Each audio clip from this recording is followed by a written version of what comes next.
우리 주님 모든 영광 다 받으셔야 합니다. 오늘은 우리 주님이 사망의 그 세력에 매여 있지 아니하시고 부활하신 부활주일로 저희들이 귀한 예배를 주님께 올려드립니다.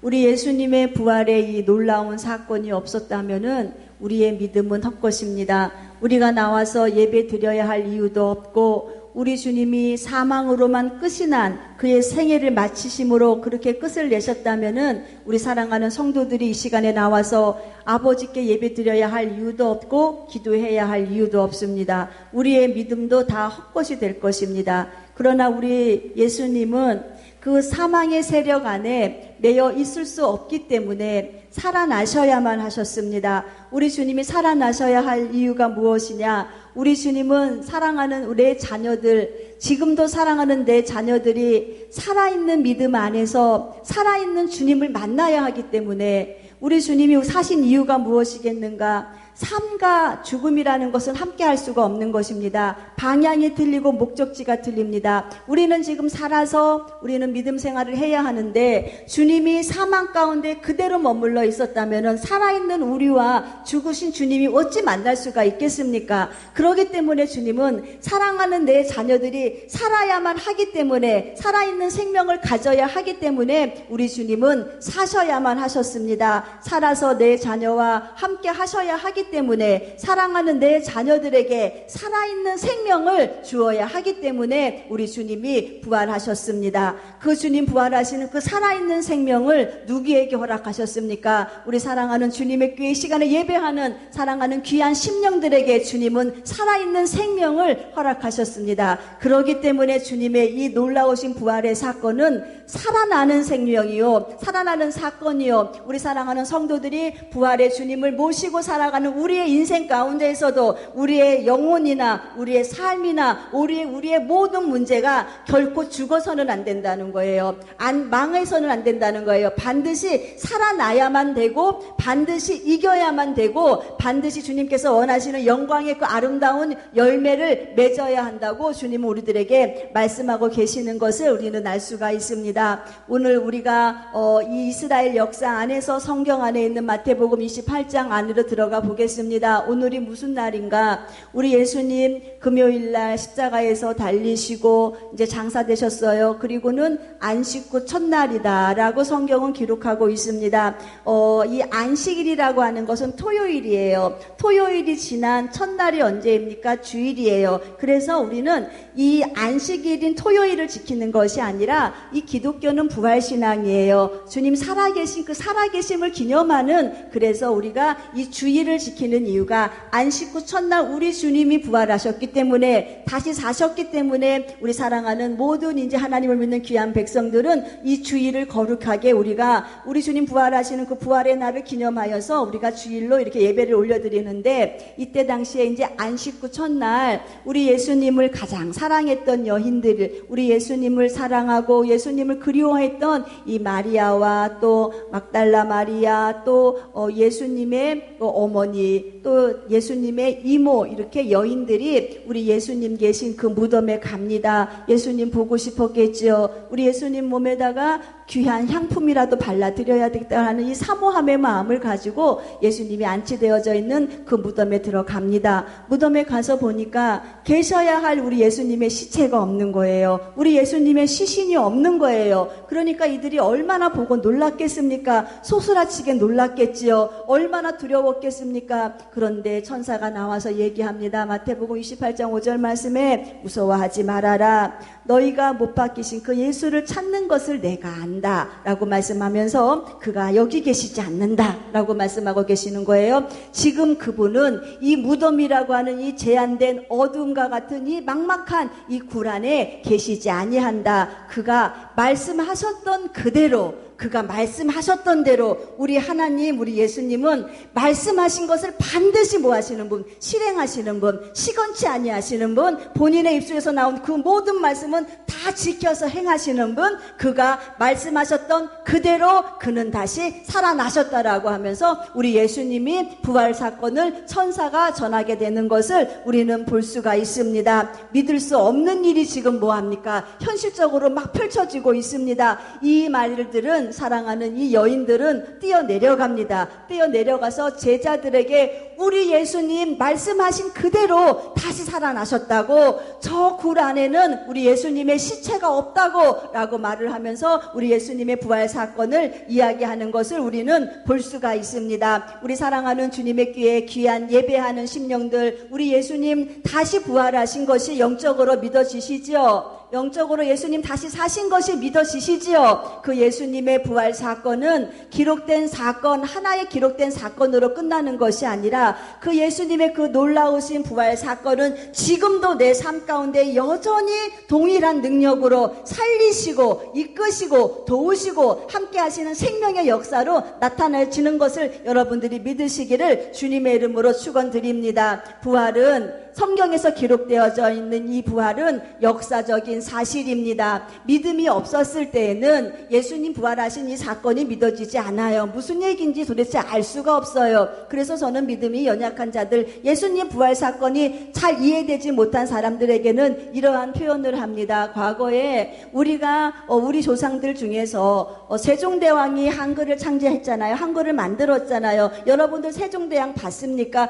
못 봤잖아요. 못 봤는데 세종대왕이 한글을 만드는 걸 어떻게 알 수 있습니까? 기록된 전기, 위인전을 통해서 세종대왕이라는 분이 한글을 만들었기 때문에 지금 우리가 한글을 쓰는구나. 이렇게 그냥 전해져 내려오는 이야기 속에서 기록된 서신들을 가지고 우리가 세종대왕이라는 분은 정말로 살아있는 사람이 맞았었고 그 사람이 한글을 만들었고, 이렇게 우리가 그냥 이해하고 학습하는 것이 아닙니까? 이와 같이 우리 예수님이 살아계신 것을 우리 성경에서, 살아계셔서 우리 예수님이 죽었다가 부활하신 것을 성경에서 명백하게 다 기록되어져 있는 것인데, 이 성경이라고 하는 이 놀라운 생명의 책이 이스라엘의 한 역사로만 기록이 되어졌다면 그냥 이스라엘 역사였을 겁니다. 그러나 이것은 지금도 여전히 이 책이 생명의 책이기 때문에, 우리가 부인할 수 없는 살아있는 책이기 때문에 지금까지 몇천 년이 흐른 지금 이 시대까지 우리가 다 이 서신을, 이 책을 우리가 뭐합니까? 접하게 되고, 이 말씀 안에서 믿는 자 속에 역사하시는 그 성령의 능력이, 우리가 예수의 부활이 기록된 이 말씀을 읽어가면서 믿어지게 되고 확신하게 되는 것은, 분명히 주님은 살아계셨던 분, 살아계셔서 역사하시는 분이 맞다는 그 증거가 아니고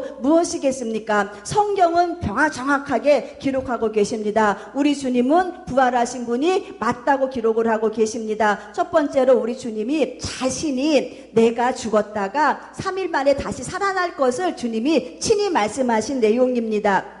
마태복음 16장 21절 말씀에 제자들에게 주님이 이렇게 말씀하고 계십니다. 내가 이제 예루살렘으로 올라가서 많은 대제사장들과 장로들을 통해서 내가 고난을 받게 될 것이고 내가 죽게 될 것이다. 그러나 나는 죽음의 그 끝에 있는 그럴 자가 아니라 나는 3일 만에 다시 살아날 것이다 라고 하시면서 주님이 친히 주님의 입술을 통하여서 주님이 말씀하고 계신 것을 마태복음 16장 21절에 기록하고 있습니다. 그리고 천사도 그렇게 증언하죠. 우리가 아까 읽은 마태복음 28장 5절 말씀에도 너희 무서워하지마, 예수님 찾는 거 다 알고 있어. 그러나 예수님은 이 사막이라고 하는 이 동굴 안에 메어져 있지 아니하시고 그가 말씀하신 바 그대로 그 예수님 살아나셨다고 말씀하고 계시고, 또 누가복음 24장 5절 6절 말씀에 너희가 어찌하여 산 자를 죽은 자 가운데서 찾느냐. 산 자와 죽은 자가 머물러야 할 자리는 틀리다는 거예요.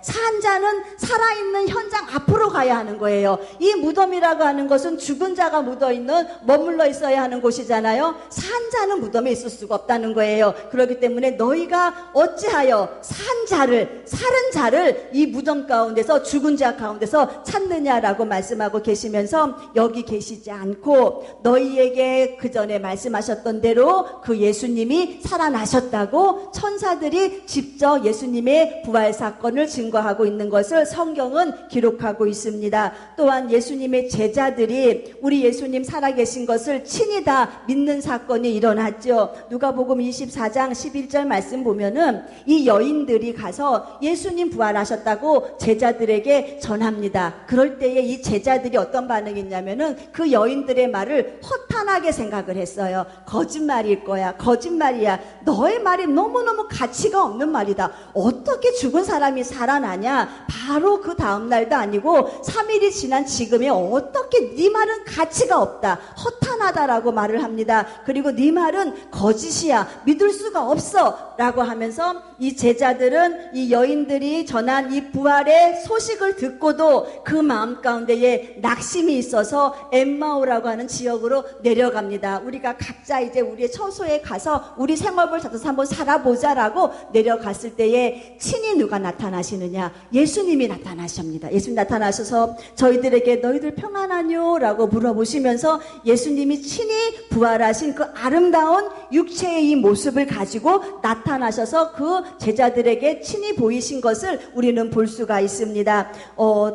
의심하는 도마에게는 어떻게 나타나셨습니까? 앞에 예수님이 나타나셨는데도 이 도마는 영이라고 생각을 한 거예요. 영이라고. 그냥 영이 우리가 너무 예수님을 사모하니까 그냥 영이 나타났나 보다 이렇게 생각을 한 거예요. 그럴 때에 주님 뭐라고 말합니까? 내 손과 내 발에 친히 네가 만져보아라. 영은 만질 수 없지 않느냐? 영은 느끼지 못하지 않느냐? 그러나 나는 온전한 이 육체의 아름다운 온전함, 이 머리, 발 다 갖고 있는 이 온전함의 몸을 가지고 내가 부활했기 때문에 네가 만져본 바 그대로 그 형체가 있지 아니하느냐. 예수님의 부활의 사건은 완전한 사건이에요. 온전한 사건이에요. 우리 예수님이 왜 온전하신 육의 몸을 가지고 부활하셨느냐. 장차 사랑하는 성도들의 영혼도 그렇게 부활되어야 되기 때문에 자기와 같이 우리 주님 말씀하시기를 나중에 주님 다시 오시는 그날에 죽은 자의 영혼 우리 주님 데리고 오시고 이 땅 가운데서 안치되었던 그 시신들을 내어놔서 온전하게 자신의 몸과 같이 온전한 몸을 가지고 우리 주님 계시는 저 천상의 사역에 올라가기 때문에 우리 주님이 온전한 육체의 회복을 가지시고 주님이 그렇게 부활하셨습니다.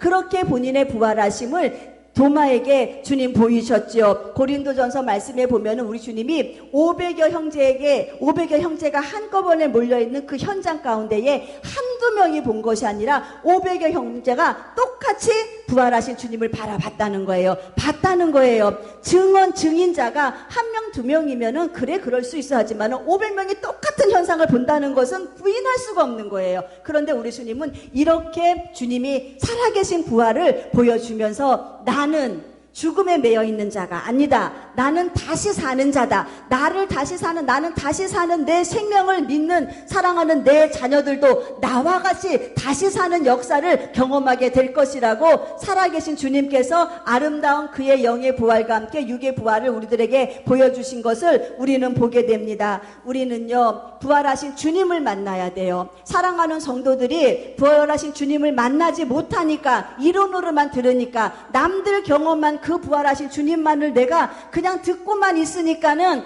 내가 주님 앞에 고백해야 될 나의 삶도 고백하지 못하고 내가 추구해야 될 내 영적인 방향도 제대로 추구하지 못하고 살아가고 있는 것을 우리는 분명히 알아야 할 것입니다. 부활하신 주님을 만나야만이 내 자신을 내려놓게 되고 내 인본주의적인 내 생각을 내려놓게 되는 것을 우리는 볼 수가 있습니다. 이 사도행전 말씀에 보면은 이 사도행전에 나와 있는 이 사도들의 행적들이에요.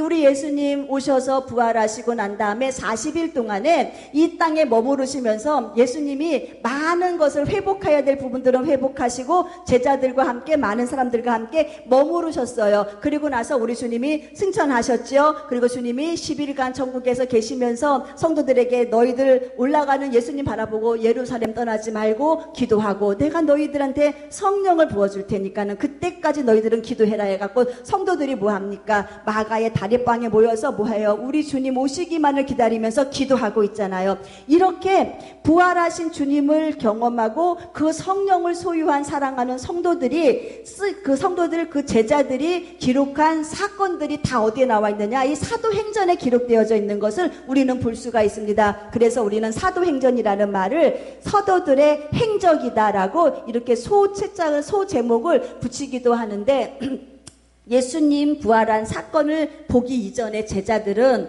어떠한 모습이었냐면은 예수님 부활하신 이전에 그 살았던 제자들 예수님과 함께 3년 반 동안을 같이 다니면서 예수님 행하신 기적과 이사와 예수님 당하신 천국의 그 영광, 주님이 가르치시고 전파하시고 주님이 고치시는 그 행적을 쫙 보면서도 저들에게는 천국의 영광이라고 하는 내 영혼에 대한 그런 준비가 없었어요. 그래서 예수님 곁에 있으면은 예수님이 왕으로 좌정하시는 그날에 육체적인 왕으로 좌정하시는 그날이라고 생각을 하는 거예요. 인본주의적인 생각이죠. 그 생각을 가지고 내가 오른팔, 내가 왼팔이 되어서 내가 높은 자리 한 자리에 앉아야지. 우리 예수님 너 사랑하니 나 사랑하니 나를 더 사랑해서 우리 예수님이 더 높은 자리를 나한테 주실 거야. 이렇게 하면서 굉장히 자기 이치적으로 명예욕, 권세욕을 가지고 살았던 자들이 이 예수님의 12 제자들이었습니다. 그러니까는 그들의 삶 가운데는 이 육체 가운데 머무르는 이 땅에 요것이 전부이냐. 우리 예수님 분명히 첫 사역에 선포하시는 말씀이 회개하라 천국이 가까웠다. 이 제자들에게도 천국을 선포하셨고 너희들도 영혼의 때에 천국에서 만나야 할 것이라고 하는 이 천국을 분명히 가르치셨는데 제자들은 천국에 대한 관심이 없었어요. 그리고 이 땅 가운데 네가 높냐 내가 높냐, 내가 높은 권세를 차지하느냐 네가 높은 권세를 차지하느냐, 여기에만 굉장히 많은 관심을 두고 살았습니다. 그랬던 저들이 어떻게 됩니까? 우리 예수님 부활하신 그 사건을 보고 정말로 우리 예수님은 살아계신 분, 우리 예수님은 지금 우리를 살리시는 분, 우리 예수님은 날 위해 돌아가신 분, 영적인 비밀을 하나하나 터득하기 시작하는 거예요. 알기 시작하는 거예요. 부활하신 그 주님 성령으로 오셔서 내주하시면서 우리 사랑하는 그 제자들에게 하나하나 가르치시고 교훈하시고 알려주심으로 인하여서 이 대제사장들의 많은 무리들이 이 예수님의 제자들을 갖다가 협박합니다. 너 예수 전하지 마. 예수 전하지 말라고 협박하고 얼마나 많은 고난 가운데에 저들을 갖다가 궁지에 몰았는지 아십니까? 그러나 이 제자들이 하는 말이 있어요. 내가 주님 살아계신 것을 봤는데 우리 그 주님이 살아계셔서 이 땅에서의 이 삶 잘 살다가 천국에서 꼭 만나줘 가시는 주님의 유언과 같은 말씀을 내가 들었는데 내가 보고 내가 들은 바에 대해서 내가 어찌 침묵하리요? 라고 하면서 저들의 마음에는 이제는 권세가 부럽지 않고 명예가 부럽지 않고 자신의 목숨을 탐하는 저들의 무자비한 저 세력이 두렵지 않고 무엇이 가장 저들의 영혼에 살아계신 그 하나님을 만나야 한다는 이 소망, 살아계신 그 주님을 천국에서 만나야 한다는 이 소망, 그래서 저들은 그 예수님을 전하기 시작을 하는 거예요. 바뀌었잖아요. 부활하신 주님을 만나는 사람은요, 생각과 가치와 목적과 삶의 방법이 굉장히 다시 180도 전환되고 바뀌는 것을 우리가 볼 수가 있습니다. 이 땅 가운데에서 우리가 갖고 싶어하는 명예, 우리가 갖고 싶어하는 나의 모든 것, 권력, 이거요, 우리가 부활하신 주님을 만나지 못해서 갖게 되는 가장 인본주의적인 하나의 요소 중에 하나가 여기에 나와 있습니다. 많은 목사님들 많은 부 갖고 싶어 하시죠. 많은 명예 갖고 싶어 하시죠. 부와 명예를 갖고 있다 한들 그 부와 명예 때문에 내 영혼이 아버지 앞에 가까이 가고 내 영혼이 회개하는 일에, 내 영혼이 주님께 쓰임받는 일에, 내가 갖고 있는 이 부 때문에 명예 때문에 이것에 제한받고 있다면은 이것이 나의 인생 가운데 무슨 소중한 것이고 무슨 가치가 있는 거예요. 아무런 가치가 없는 것인데 부활하신 주님 저 천국의 영광을 모르니까 장차 내가 받을 엄청난 이 영광은 지금 내가 당하는 이 고난과는 비교할 수 없이 큰 영광이 나에게 있다는 저 천국에 대한 소망이 없으니까 뭐합니까? 명예 가지려고 하고 권세 가지려고 하고 내려놓음도 없이 영혼 사랑하는 마음도 없이 주님께서 피로 값주고 사신 저 영혼 때문에 죽으셨고 주님이 저 영혼 살리시려고 부활하셨는데 그거에 대한 관심 없이 높은 자리 한번 차지해 보겠다고 생각했던 그 제자들과 다를 바가 뭐가 있냐는 거예요. 우리는 내 삶 가운데에 내가 내려놓아야 하고 내가 포기해야 될 많은 세상의 권력들, 문제들, 물질들 있을 겁니다. 부활하신 주님을 온전히 만난 사람은 이 내가 갖고자 하는 이 명예욕, 권세욕, 물질욕, 내 소욕, 내 정욕, 이것을 다 아버지 앞에 내려놓을 수 있는 그 힘이 있는 사람이 부활하신 주님을 진정으로 만난 사람인 것을 우리는 확신해야 됩니다. 우리 사랑하는 귀한 주님의 교회 성도들은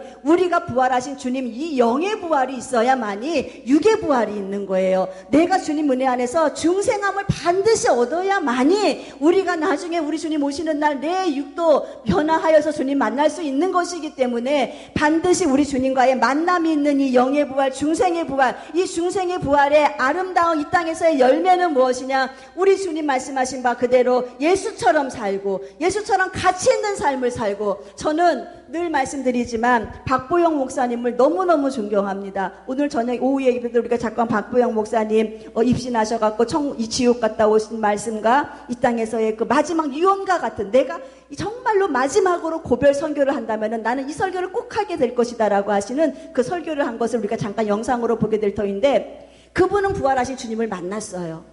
부활한 주님을 만났더니 내가 갖고 있었던 의사라고 하는 높은 권세, 명예도 아무 소용이 없는 거예요. 부활하신 주님이 나에게 지금 원하는 것이 무엇인가?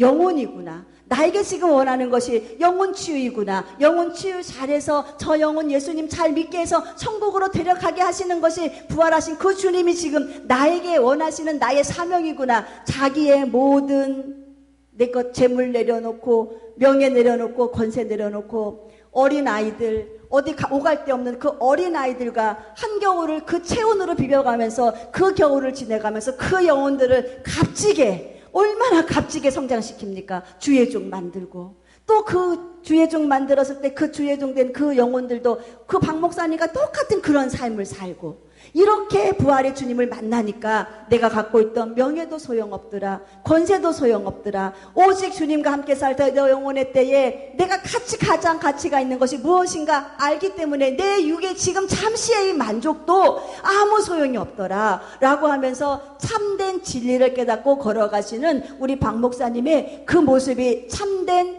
부활의 주님을 만난 자의 모습이 아닌가 저는 생각합니다. 사도 바울이 그랬잖아요. 사도 바울이 다메섹에서 부활하신 주님 만났잖아요. 내가 갖고 있었던 과거의 나의 학식과 나의 재물과 나의 가문, 이 모든 것들이 보니까 내 영혼을 천국 가는데 아무런 유익이 없었던 거예요. 이것 때문에 내가 오히려 우리 예수님 몰랐고, 이 명예 때문에 내가 갖고 있는 이 가문 때문에 예수님을 핍박했고, 그러한 자기의 그 삶, 얼마나 그것이 진절이라면 싫었던지 배설물처럼, 나 배설물처럼 여겨버린다. 내가 갖고 있던 명예, 권세, 가문, 학문, 이 모든 건 나는 배설물처럼 집어던져 버려버린다. 추하고 더럽다는 거예요. 그리고 내 영혼은 새롭게 거듭나서 이제는 내가 주님이 가라 하는 그 의의 길, 아름다운 삶의 길을 내가 그 한 영혼을 위하여서 달려가겠다라고 하면서 그 부르심을 위해서 달려가고 있는 그의 모습과 우리 박 목사님의 그 모습이,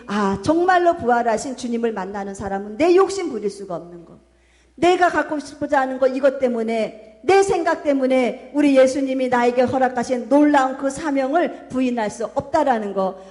우리 사랑하는 성도들, 우리의 이 땅의 마지막에 우리의 삶이 이래야 되지 않겠습니까? 우리 부활하신 주님 만났다고 하면은 내 마지막의 삶도 이렇게 예수님처럼, 바울처럼 그렇게 살 수 없을까라고 하는 이런 고백을 가지시고 살아야 하지 않겠습니까? 우리 부활하신 주님, 이렇게 만난 우리 목사님, 이렇게 만난 우리 사도 바울처럼 우리도 이제는 부활하신 주님이 살아계신 그 증거를 지금 내가 이 예배 현장 가운데에 내가 직접 경험을 하고 있다는 거예요. 여러분들이 말씀을 들으면서 이 말씀 주님이 지금 내 영혼에게 하시는 말씀이야. 지금 주님이 나를 위로하시는 말씀이야. 주님이 지금 내 영혼을 권면하시는 말씀이야. 주님이 지금 깨닫게 하시는 말씀이야. 주님이 지금 나를 치료하시는 말씀이야. 이렇게 지금 여러분들이 말씀을 들으면서 주님의 의중을 깨닫고 주님의 말씀을 우리 마음 가운데 막 와가지고 느끼게 하는 거, 이것이 무엇이냐? 주님이 부활하신 증거예요. 그 주님이 부활하신 그 증거를 지금 여러분들이 직접 증인이 되어서 맞닥뜨려요. 우리 주님의 영혼과 내 영혼이 만나는 거예요. 주님이 부활하지 아니하시고 사망에 그냥 계셨다면은 지금 예배하는 우리가 어떻게 우리 주님 만날 수 있습니까? 살아계신 그분을 살아있는 내 영혼이 만나는 거예요. 그렇기 때문에 우리가 말씀 속에서도 우리 주님을 더 많이 만나기를 사모하셔야 돼요. 말씀 속에서 역사하시는 주님을 더 많이 만나시기를 사모하셔야 돼요. 나에게 유익이 되는 말씀만을 갖고 내가 내 건강, 내 문제 해결하시는 그 주님만을 가지고 나 주님 만났다. 여러분들, 그것도 주님 만나는 좋은 삶 가운데 주님은 반드시 살아서 역사하시는 그 힘이 행복과 기쁨과 평안과 회복과 축복이니까. 그렇지만은 그 행복과 평안과 축복과 모든 회복 때문에 내 영혼이 만약에 주님이 나 영혼을 향하여서 경고하시는 주님의 음성을 내가 듣지 못한다면은 우리 이것 또한 우리가 내 믿음이 인본주의구나. 한번 깨달음을 한번 얻으셔야 합니다. 혹시라도 주님이 주님과의 관계 안에서 형통의 복을 주시기를 원하시는데 내 삶 가운데에 주님이 지금 오셔서 살아계신 그분이 살아있는 그 역사에 살아있는 그 기적을 베푸시기 위해서 지금 부활하신 주님이 우리 집에 오신다고 한번 생각을 해보세요. 우리 얼마나 기쁘겠어요. 주님 지금 오셔서 내 삶을 주님이 다스리신대, 내 문제 해결해 주신대 라고 하면서 인격적으로 주님을 딱 모시고 살아가는 우리 부활하신 주님 오셔서 나 지금 이러이러한 문제 있어요. 자녀의 문제, 또 물질의 문제, 건강의 문제 있어요. 주님은 살아 계신 분이기 때문에 오셔서 살려주세요 라고 그 부활하신 주님을 딱 맞이하고 싶은 내 마음 가운데에 내가 그렇게 주님을 맞이하는 내 심령이 그 주님이 지금 내 삶의 현장 가운데 계시는데 내가 그 주님을 향하여서 원망할 수 있습니까? 주님이 지금 살아서 내가 네 문제 해결하고 내가 너 병 고쳐줄게. 주님은 그 의지를 가지고 지금 나한테 오셨는데 내가 지금 당장 내 몸이 회복되지 않는다고, 당장 지금 내 문제가 해결하지 않는다고 살아서 그 문제 해결하고 해결하시기 위해서 오신 그분 앞에서 내가 지금 원망하고 불평하고 그분을 배척할 수 있습니까? 없잖아요. 우리 주님의 그 능력을 인정하는 사랑하는 내 성도들이라 한다면은 우리가 삶 가운데에 우리 주님 오셔서 하나님 내 삶을 통째로 주님이 책임지시고 인도해 주세요. 그러나 주님께서 하시고자 하는 형통함 때문에 내 영혼이 망하는 것은 재앙입니다.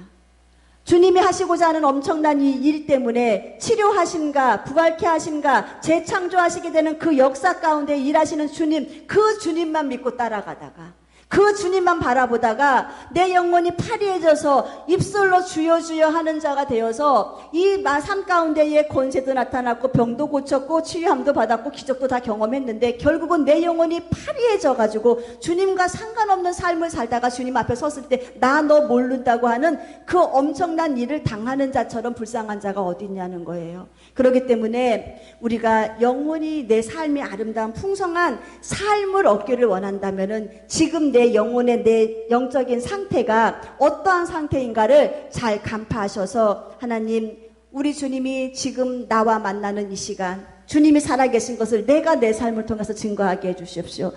증거하게 해주세요. 내 고백을 통해서 주님을 살아계심을 증거하게 해주세요. 내 삶 가운데에 주님이 역사하시는 것을 내가 분명히 증거할 수 있는 내가 증인이 되게 해달라고, 내가 바로 주님 살아계신 부활의 증인이 바로 내가 되게 해달라고, 가장 가치 있는 내 영혼이 먼저 주님과의 아름다운 형통함 속에서 주님 살아계신 것을 증거할 수 있게 해달라고 우리가 기도하시는 우리 모두가 되시기를 주님의 이름으로 축원드립니다. 예수님의 부활 사건은 무슨 사건입니까?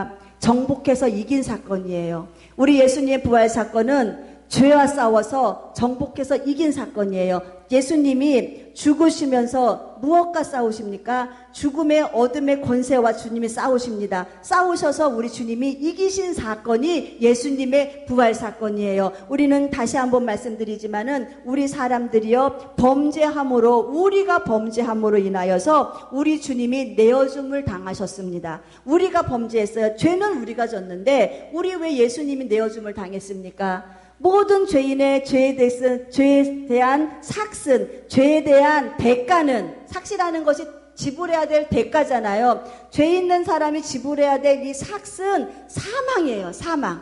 그러니까 우리 모두는 다 사망이라고 하는 이 삭을 지불해야 돼요. 근데 이 사망이라고 하는 이 삭스의 끝은 어디냐? 머무르는 장소는 어디냐? 지옥이라는 거예요. 그렇기 때문에 죄인된 우리가 아무리 날고 뛰고 아무리 몸을 씻고 깨끗이 몸 정결하게 한다 해도 우리 안에 있는 이 죄의 삭스를 감당할 수가 없는 거예요. 그렇기 때문에 죄 없으신 그분이 오셔서 우리 주님이 나를 위해서 대신 죽어줌으로 인하여서 내 죄에 대한 이 삭스를 우리 주님이 대신 지불해 주셨어요. 그리고 이제는 우리를 자리 이동을 시켜 주셨어요. 아, 그렇구나. 우리 주님, 나 때문에 우리 주님이 내어줌을 당하셨고 천국에서 독생자의 아름다운 그 영광의 자리에서 내어줌을 당하셨고 우리 주님 그렇게 나 때문에 내어줌을 당하시고 또한 다시 사심으로 인하여서 우리를 의롭다 하셨다는 거예요. 그분이 다시 사심으로 인하여서 사랑하는 자녀들 너희들은 이제 죄의 삭은 사망이라고 하는 이 율법에서 자유해라. 너희들은 의로운 자다 라고 하면서 이 사망의 사건, 죄의 삭에 대한 이 사망의 사건을 이겨서 정복하신 분이 누구이신가? 우리 예수님. 그것이 바로 부활의 사건. 그러니까는 부활하신 그 주님을 우리가 내 삶 가운데에 모신다고 한다면은요, 여러분의 환경 안에 있는 모든 문제가 어둠이겠습니까? 좌절이겠습니까? 불행이겠습니까? 어둠과 좌절과 불행은 여러분들 다 아시는 바와 같이 마귀의 소속 안에서 나타나는 요소들이에요. 그러면은 부활하신 주님이 마귀의 사망의 세력을 뭐 하셨다? 이기셨다 그랬잖아요. 이기셨기 때문에 그 부활하신 그 주님을 내 가정 가운데, 내 삶 가운데, 문제 현장 가운데 그 주님을 모셔드리는 순간에 우리 주님 이미 십자가에서 다 이기신 그 사건 안에서 내 가정에 있는 모든 문제가 기쁨이요, 감사요, 영광이요, 회복이 될 줄로 우리는 믿어야 할 것입니다. 아, 부활하신 주님을 내 가정으로 모셔만 드리면 끝이구나. 내 영혼으로 모셔만 드리면 끝이구나. 더 이상 나는 내 근심 앞에서 문제 앞에서 좌절하고 원망할 필요가 없겠구나. 부활하신 그분이 이미 사망을 정복하시고 이기셨는데 그 부활하신 주님이 지금 내 가정 가운데 오시겠다고 말씀하시고 내 영혼 가운데 오시겠다고 말씀하시는데 그분을 인정하고 내가 그분과 함께 동업해야지. 함께 가는 삶을 살아야지. 그렇다면 그분이 원하시는 그 믿음의 아름다운 정도의 삶을 내가 잘 살아야지. 이것이 무엇이냐? 영의 부활을 얻은 사랑하는 성도가 이 땅 가운데서의 삶이라는 거예요. 내 삶 깊은 곳 요소 크든지 작은지 내 생각까지 내 말까지 부활하신 주님을 그 현장 가운데 모시고 사는 사람. 그래서 그 삶의 아름다운 결과는 축복의 아름다운 삶을 이끌어 나가는 사람이 부활하신 주님의 영광을 마음 가운데 모시고 사는 귀한 영혼인 것을 우리는 다시 한번 아시고 부활하신 주님 우리의 삶 가운데 오셔서 우리의 모든 문제를 해결해 달라고 기도하시는 우리 모두가 되시기를 주님의 이름으로 축원드립니다. 이제는 죄가 여러분들을 다스릴 수가 없습니다. 여러분들은 죄에 대해서 자유로워지세요. 무슨 죄에 대해서? 우리가 지어져는 이 원죄적인 문제, 태어나면서부터 갖고 있었던 예수의 생명이 없었을 때부터 갖고 나왔던 그래서 그 생명값으로 가야 되는 그 지옥에 대하여서 여러분들은 자유하세요. 우리 주님이 이미 십자가에서 이기심으로 부활하심으로 인해서 그 죄를 우리 주님이 다 다스리시는 거예요. 다 이기신 거예요. 우리 주님 말씀하고 계시죠. 그러므로 이제 그리스도 예수 안에 있는 너희들에게는 누구에게? 그리스도 예수 안에 있는 너희들에게. 그래서 예수 밖에 있는 자들이 아니에요. 예수 안에 들어와서 영의 아름다운 생명을 갖고 영의 부활을 얻은 사랑하는 내 자녀들에게는 결코 정죄함이 없다. 너희를 향하여서 사단이 너 죄인이라고 너를 참소할 수 없고 너를 정죄할 수 없다. 내가 이미 사단의 그 사망의 세력을 내가 이미 다 꺾었기 때문에 이제는 너희 안에 있는 성령의 법이, 이 성령의 법은 무엇이냐? 생명이라는 거예요. 옳음이에요. 바른 길이에요. 살리는 거예요. 이 생명의 법이 죄와 사망의 법에서 너희를 뭐했다? 해방했다. 너희는 더 이상 죄와 사망의 법에 매여 있을 자가 아니라 성령 안에 들어와서 생명의 법을 잡고 살아라. 생명의 법을 잡고 살 생각 가지고 나의 죄를 씻기시는 예수의 그 구속의 피를 가지고 먼저 해결된 이 원죄, 나는 예수 안에서 영혼 구원 받은 자야, 천국의 귀한 상속자야 라고 하는 이 놀라운 베이스의 믿음 안에서 수시로 수시라는 육체의 정욕과 내가 짓는 많은 죄의 문제를 반드시 그의 피로 씻어라.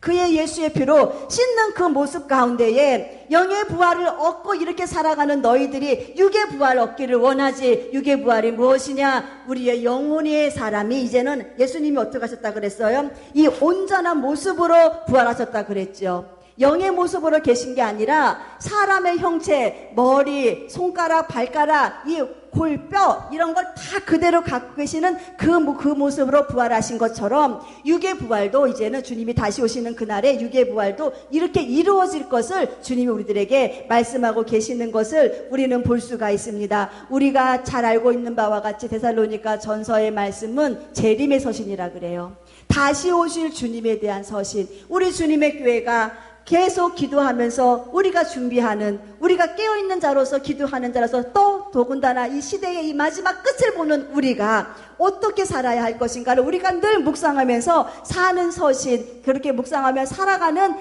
귀한 서신이 이 데살로니가 전후서의 말씀인 것을 우리는 볼 수가 있는데, 본문 13절 말씀에 보면은 13절 말씀 좀 띄워주세요.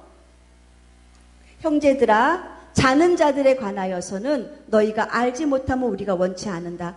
예수님 믿다가, 예수님 잘 믿다가 이 생명이 분리가 돼가지고 떠난 사람을 성경에서는 무엇이라 말을 하느냐? 예수님 잘 믿다가 생명이 떠난 자들을 뭐라고 말합니까? 오늘 말씀 안에 자는 자들이라 그래요.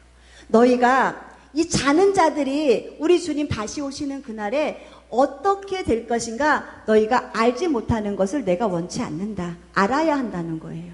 자는 자들이, 안식한 자들이, 잠시 안식한 자들이 주님 다시 오시는 그날에 어떻게 될 것인가 너희가 알아야만이 우리의 이별이 슬프지 않는 것을, 우리의 이별이 슬프지 않는 것을 너희가 알아야 하기 때문에 내가 알려준다라고 말하면서 14절 말씀에 이렇게 말씀하고 계시죠. 우리가 예수님의 부활을 믿을진데, 여러분들 예수님 부활하신 거 다 믿는다고 하잖아요. 그러면은 이 자다가 일어난 사랑하는 내 자녀들이 우리 주님이 다시 오시는 그날에 어떻게 변화될 것인가. 죽었다 사신 그 예수님 다시 말씀드리지만 온전한 모습으로 회복됐다 그랬죠. 육의 모습으로 회복됐다고 말씀하셨죠. 이와 같이 예수 안에 자는 자들도 우리 주님이 데리고 오실 터인데 어떻게 데리고 오시느냐? 온전한 모습으로 데리고 오신다. 그러니까 우리 주님이 지금 그 영혼이 천국에 머무르고 있잖아요. 예수님 잘 믿다가 육은 지금 뭐 하고 있느냐? 자고 있고, 이렇게 육은 화장을 해서 수목장에 가 있든 묘지에 가 있든 바다에 있든 간에 이 육은 지금 그렇게 있는 상태에 있고, 지금 우리의 영혼은, 그 잠자는 사람의 영혼은 지금 천국에서 뭐합니까? 안식하고 있고 우리 주님과 함께 있잖아요. 그러면은 우리 주님 다시 오시는 그날에 먼저 주님이 그들의 영혼을 데리고 온다는 거예요. 그들의 영혼 안에는 누가 있습니까? 먼저 예수님 잘 믿다간 사도 바울도 있을 것이고, 우리가 보고 싶어하는 목사님들 계실 것이고, 믿음의 선진들도 다 있을 것 아닙니까? 그들의 영혼을 데리고 내려오는데, 그렇다면 영혼만 데리고 오느냐? 몸이 있어야지 아름다운 형체가 이루어지지요. 계시록 20장 13절에. 그렇다면 그 몸들이 어떻게 될 것이냐? 그렇게 말씀하고 계시죠. 계시록 24장 13절 말씀에 죽은 자들의 무덤이 열리고, 이제는 죽었던 사람들의 그 무덤 문이 열리고, 그리고 바다에 있는 자들은 바다에서, 육체가 이 뼈뿌림을 당한 곳, 수목장에 있는 자들은 수목장, 그 흔적 있는 그 현장 앞에서 주님이 창조하시는 그 역사로 주님이 우리를 만드셨기 때문에 가능한 거예요. 주님이 사람을 만드셨기 때문에 가능한 거예요. 그 창조하신 그 능력을 가지고 저들의 몸이 아름다운 몸으로, 최고의 아름다운 몸으로 생성이 되는 거예요. 만들어지는 거예요. 만들어지는 그 몸 안에 우리 주님이 데리고 오시는 그 영혼이 들어가서 혼인잔치 자리에 머무르게 될 것이고, 그래서 주 안에 죽는 자 복 있다는 것이 환난을 당하지 아니하고 먼저 올라가서 안식하고 있다가 그렇게 혼인잔치에 같이 그 자리에 머무르게 될 것이고, 그 다음에 살아있는 자들 17절 말씀에 우리 사랑하는 성도들도 어떻게 됩니까? 우리가 죽음을 보지 아니하고 우리 주님께 같이 올라가서, 그 후에 우리 살아남은 자들도 저희와 함께 구름 속으로 끌어올라가서 공중에서 주를 영접하게 하시리니 라고 하면서, 살아있는 자도 저희와 함께 먼저 죽은 자의 영혼이 그렇게 아름답게 머무르고 그 다음에 우리도 죽음을 보지 아니하고 죽음이라고 하는 아픔을 경험하지 않고 올라가서 주와 함께 만나게 될 것이다 라고 주님이 이렇게 아름다운 휴거의 모습을 이렇게 생생하게 기록하게 하신 것을 우리가 볼 수가 있습니다. 그러면서 이 사도 바울도 이렇게 지금 주님 오시는 그것을 기록했어요. 데살로니가 전후서는 누가 기록했느냐? 사도 바울이 기록했어요. 그러면은 고린도 전서를 기록한 그 기록 고린도 안에서는 뭐라고 또 말씀하고 계시느냐? 보라, 너희에게 비밀을 내가 알려주겠다는 거예요. 영적인 이 비밀을 내가 너희들에게 알려주는데 이 영적인 비밀이기 때문에 성령 안에서 조명하심을 받고 깨닫는 자만 알 수 있어요. 근데 저는 확신하는 것은 우리 사랑하는 주님에게 영혼들이라면은 이 비밀을 충분히 깨달을 수 있는 믿음이 있다고 저는 생각을 합니다. 우리가 다 잠잘 것이 아니라, 이 다 잠잘 것이라는 것은 끝까지 그냥 잠자고 머무를 것이 아니라 잠으로 끝나는 것이 아니라라는 거예요. 우리는 지금 믿는 자들은 잠자는 거라 그랬잖아요. 우리가 잠자는 것으로 끝나는 것이 아니라 마지막 나팔 소리가 들릴 때, 주님 오시는 호령과 천사장의 그 나팔 소리가 들릴 때 우리가 순식간에 호련이 다 변화하여서 잠자던 자들이 끝까지 잠으로 머물러서 있는 것이 아니라 저들이 다 호련히 아름다운 몸으로 변화하여서 공중에서 주님 만나게 될 것이다 라고 하면서 이렇게 주님 다시 오시는 그날에 죽은 자들의 영혼이 이렇게 변화를 받게 되는 것을 우리 주님이 말씀하고 계시는 것을 우리가 볼 수가 있습니다. 우리가 죽었다가 다시 잠자다가 다시 살아날 때 어떤 분은 아픔 속에 있었던 분도 계시고 또 어떤 분은 교통사고로 이 육체가 많이 상해를 입은 분들도 계실 것이고 어떤 부분은 또 나이가 많아서 연로해갖고 천국 가신 분들도 계실 것이고 그러면은 우리 주님 다시 오시는 그날에 우리가 아픈 상태로 병든 상태로 눈먼 자인 상태로 교통상에서 팔이 떨어진 그런 상태로 주님 만날까요? 아니죠. 아유 대단하셔요. 아니에요. 절대 아니에요. 우리가 어떻게 만나느냐? 주님이 아주 정확하게 고린도전서 15장 37절에서 38절에 이렇게 정확하게 묘사를 해주셨어요. 이 밀이나 종자들을 땅에 심을 때 그 밀이나 종자들이 그것이 그대로 그냥 그 밀이나 종자를 거두는 것이 아니라고 말씀을 하고 계셔요. 무슨 말씀이냐면은 각각 쉽게 표현을 해드린다면은 옥수수나 우리가 콩을 땅에다 심잖아요. 그러면은 그 옥수수나 콩을 우리가 그냥 그거를 패가지고 거기서 그걸 파서 옥수수랑 콩을 건지는 것이 아니라는 거예요. 옥수수와 콩을 땅에 심었어요. 그러면은 그 땅에 심은 옥수수와 콩이 거기서 썩어가고 부패가 돼서 그들의 옥수수와 그 콩의 형체는 뭐하십니까? 없어져 버리잖아요. 없어져 버리는데 신기하게 새싹이 나고 대가 날아서 가장 우리가 보기 좋은 옥수수라고 한번 생각을 해보세요. 대가 쫙 자라요. 그러면은 이 대가 자라면서 분명히 옥수수예요. 옥수수를 심었는데 자라는 아름다운 모습은 최고의 아름다운 영광의 모습. 아주 가치가 있고 누구든지 옥수수 대가 있어야만이 열매가 맺혀지잖아요. 이 가치가 있고 가장 옥수수로서의 생명이 있는 귀한 모습으로 자라게 된다는 거예요. 그리고 거기에서 무엇을 열리느냐? 열매가 열리는데 무슨 열매? 똑같은 종류의 옥수수가 열린다는 거예요.